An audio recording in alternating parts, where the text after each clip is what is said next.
Hello friends, welcome back to my channel Jhumpa dot Priyanshi. আজকে একটি নতুন ব্লগে তোমাদেরকে সকলকে স্বাগত। আজকে মহাশিবরাত্রি।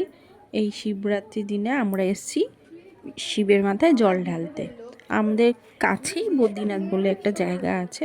আমি সকালবেলা এসে জল ঢেলে গিয়েছিলাম। তখন তো প্রিয়াংশীকে নিয়ে আসা হয়নি। তো প্রিয়াংশী কান্নাকাটি করছিল যে আমাকে কেন নিয়ে আসোনি। তো ওকে নিয়ে আসার কথাই ছিল। তো তখন তো খুব রোদ ছিল আর আমি একাই এসেছিলাম হেঁটে হেঁটে। তো একটু দূর আছে, হাঁটতে হাঁটতে এসেছিলাম, তো অতটা দূরে হেঁটে হেঁটে ওকে নিয়ে যাব, তাই জন্য ওকে নিয়ে আসা হয়নি। তো ওই জন্যই আমরা বিকেলবেলা আবার ওকে নিয়ে এসেছি বাবার মাথায় জল ঢালতে। তো এই দেখো বাবার মাথায় জল ঢেলে নিয়েছে। আরও একটু ভালোবাসে ঠাকুরকে দেখতে। মানে যে রাস্তা দিয়ে যদি যায় তো ওখানে যদি কোনো ঠাকুরের মন্দির থাকে সেখানে আমার হাত ছেড়ে ওখানে গিয়ে মন্দিরের নমস্কার করবে, তারপরেই আসবে। তো ওই জন্যই ওকে নিয়ে আসা। দেখো ধূপকাঠি দিচ্ছে, মানে ও ঠাকুরকে দেখতে খুব পছন্দ করে। ঠাকুরের ধূপকাঠি মোমবাতি সব দিয়ে আমরা এবারেই চলে যাব।